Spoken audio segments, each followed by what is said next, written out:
ড্রেনের কালো পানিতে বুক ডুবিয়ে সোনা খুঁজছেন একদল নারী।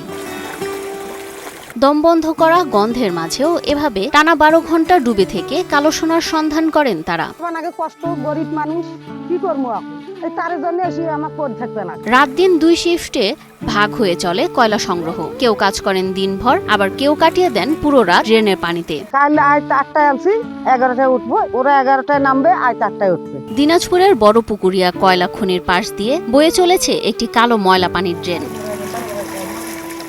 দূষিত সেই পানিতেই নেমে ঘন্টার পর ঘন্টা কয়লা খোঁজেন তারা। মৌসুম বদলায় না তাদের সংগ্রাম। এই কয়লার হচ্ছে আমাদের জ্বালানি অনেক বেশি, সত্যি অনেক বেশি জ্বালানি কাজে। শীত, গ্রীষ্ম কিংবা বর্ষা, বছরের 365 দিনই চলে এই নিরলস পরিশ্রম।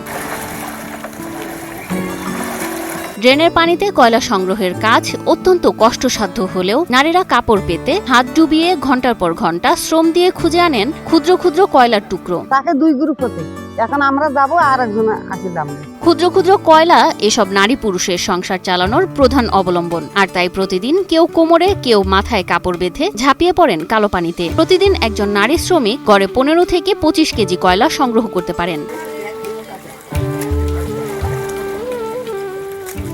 ড্রেনের মুখ ঘিরে গড়ে উঠেছে দলভিত্তিক কাজের ব্যবস্থা। একটি দল সপ্তাহে 1 দিন কয়লা সংগ্রহ করে। মাসে 4-5 দিন বরাদ্দ থাকে এক এক দলের জন্য। 2 ভাগ হছি, দিনে 24 ঘন্টা, 7 দিন পর পর একদিন। কঠিন পরিশ্রমের বিনিময়ে তারা দৈনিক আয় করেন মাত্র 250 থেকে 300 টাকা। 100, 150, 200, ভাগ মতো 300।